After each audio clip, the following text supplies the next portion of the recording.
சென்னையில் மட்டும் ஒரு 40-42 அவுட்லெட்ஸ் வச்சிருக்கோம். அவுட் சைட் ஆஃப் சென்னை வந்து ஒரு 60-70 கடை பண்ணிருக்கோம். சென்னையை தாண்டி போனீங்கன்னா நிறைய அவுட்லெட்ஸ் நம்ம அவுட்லெட்ஸ் பார்க்கலாம். இப்போ நாங்கள் ஃபோக்கஸ் பண்ணுறது சென்னையிலே கிடையாது. ஏன்னா சென்னை நீங்கள் எடுத்துட்டு வந்தீங்கன்னா ப்ராப்பர்ட்டி ரெண்ட் ஜாஸ்தி, எல்லாமே ஜாஸ்தி நம்மளுக்கு. ஏன்னா மேன் பவர் இஷ்யூஸ் இருக்கு, நிறைய இஷ்யூஸ் இருக்கு. ஆனால் நீங்கள் அவுட் ஸ்கெட்ச் போனீங்க அப்படின்னா ஈஸி.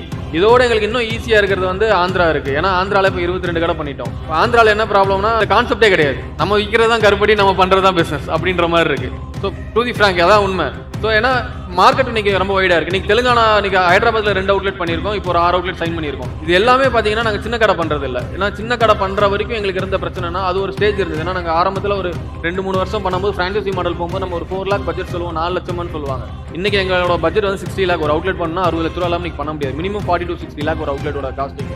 ஆனா அதுதான் சக்சஸ் ரேஷியோல ஜாஸ்தி இருக்கு. ஏன் அப்படின்னா ஒரு ஃபேமிலி உள்ள வரணும்னா இவ்வளவு பெரிய அவுட்லெட் இருக்கணும். ஒரு பொண்ணுங்க கூட்டு வராங்க, ஒரு ஃபேமிலியை கூட்டு வராங்க அப்படின்னா நம்மளே கூட்டு போக மாட்டோம்.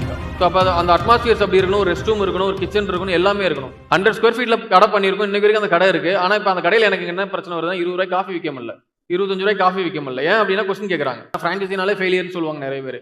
டு தி ஃப்ராங்க் வந்து அது உண்மை கிடையாது. ஏன் அப்படின்னா இன்னைக்கு நாங்கள் வந்து துபாயில் ஒரு அவுட்லெட் லான்ச் பண்றோம் அடுத்த வாரம். இது எல்லாமே ஃப்ரான்ச்சைசி மாடல் வந்து சக்சஸ் தான். நம்ம பண்ற ஸ்ட்ரக்சர் வந்து ப்ராப்பரா இருக்கணும் சார். அதுதான், அது கரெக்டா இருந்ததுன்னா ஃப்ரான்ச்சைசி மாடல் நீங்க போகலாம். ஸோ இன்னொன்று சொல்ல மறந்துட்டேன், எப்பவுமே எனக்கு பேக்ரவுண்ட்ல எப்பவுமே என்னோட டீம் ரொம்ப ரொம்ப சப்போர்ட். நாங்கள் 2 பேர் மட்டும் பார்ட்னர்ல, எங்களுக்கு 7 பேர் இருக்கோம் மொத்தம்.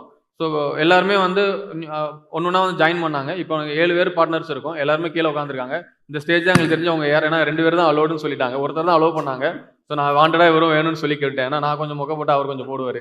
ஸோ அதனால. Hello sir, I'm Ashwata Saudji from SSN School of Management. How do you balance preserving the traditional recipe? Tamil வருமா? நீங்க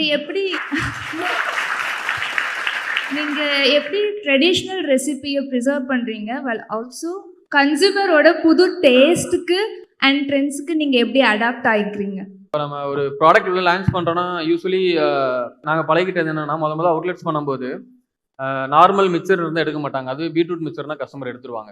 ஸோ என்ன புரிஞ்சுக்கிட்டோம் அப்படின்னா இன்னைக்கு மார்க்கெட்டுக்கு உள்ளே வந்ததுக்கப்புறம் நிறைய காம்படிட்டர் இருக்காங்க. நீங்கள் A to B எல்லாம் எனக்கு ஒரு 50 வருஷத்துக்கு முன்னாடி இருந்தவங்க, பழந்துன்னு கொட்டப்பட்டவங்க. நம்ம அவங்ககிட்ட போயிட்டு ஒரு நான் மிக்சர் விற்கிறேன்னா அவங்க A to B யோட மிக்சர் தான் எடுக்கிறாங்க, என் மிக்சர் எடுக்க மாட்டாங்க. இன்னைக்கு நாங்கள் கருப்பட்டி ஐஸ்கிரீம்னு ஒரு லான்ச் பண்ணி ஒரு 1.5-2 இயர்ஸ் ஆச்சு நினைக்கிறேன். ஆல்மோஸ்ட் பெரிய ஹிட். என்ன ரீசன், என்னோட பிராண்டுக்கு அடுத்த லெவல் கொண்டு போனது கருப்பட்டி ஐஸ்கிரீம் மேஜரா இருக்கிறது. ஏன்னா இன்னைக்கு மார்க்கெட்ல யாருமே கருப்பட்டி ஐஸ்கிரீம் பண்ணல. ஸோ நாங்கள் என்ன பண்ணுவோம் அப்படின்னா யாரும் மார்க்கெட்ல எதுவுமே பண்ணல அப்படின்றத ஆராய்ஞ்சு அதை வந்து நாங்கள் எடுத்துப்போம். அது கன்சியூமர் வந்து கன்சியூம் பண்றாங்களான்னு ஃபர்ஸ்ட் செக் பண்றோம். ஏன்னா 2 அவுட்லெட் 3 அவுட்லெட் வச்சு பார்க்குறோம், அது கன்சியூமர் எடுத்துக்கிறாங்க. உதாரணத்துக்கு கருப்பட்டி ஐஸ்கிரீம் என் கடையில் வந்து எடுத்தீங்கன்னா 2 ஐஸ்கிரீம் தான் கருப்பட்டி ஐஸ்கிரீம் இருக்கும், 4 நேச்சுரல் ஐஸ்கிரீம் இருக்கும். உதாரணத்துக்கு ஜாக் ஃப்ரூட், கோவா, சிக்குலா இருக்கும். ஏன் அப்படின்னா அதெல்லாம் சுகர் போட்டது தான். பட் ஏன் அப்படின்னா இன்னைக்கு கன்சியூமர் வந்து ஃபுல்லாவே கருப்பட்டியில் கொடுத்தா சாப்பிட மாட்டாங்க. ஸோ 2 கருப்பட்டி வெரைட்டி, 4 நேச்சுரல். பட் அந்த நேச்சுரல் என்ன இருக்குன்னா ஒரிஜினல் ஃப்ரூட்ஸ் இருக்கும். நான் பல்ப் போட மாட்டேன். So I want cheat customers. அப்போ என்னன்னா நீங்க சேல்ஸ் வேல்யூ எடுத்து பார்த்தீங்கன்னா அந்த நேச்சுரல் தான் ஜாஸ்தியா இருக்கு. அப்போ கன்சியூமர் என்ன எதிர்பார்க்குறாங்கன்றது சேல்ஸ்ல தெரிஞ்சிடும் எனக்கு. ஸோ அகைன் நாங்கள் கொடுக்குறது அதுதான் கொடுக்குறோம். இதுதான் மேஜரா இருக்கிறது.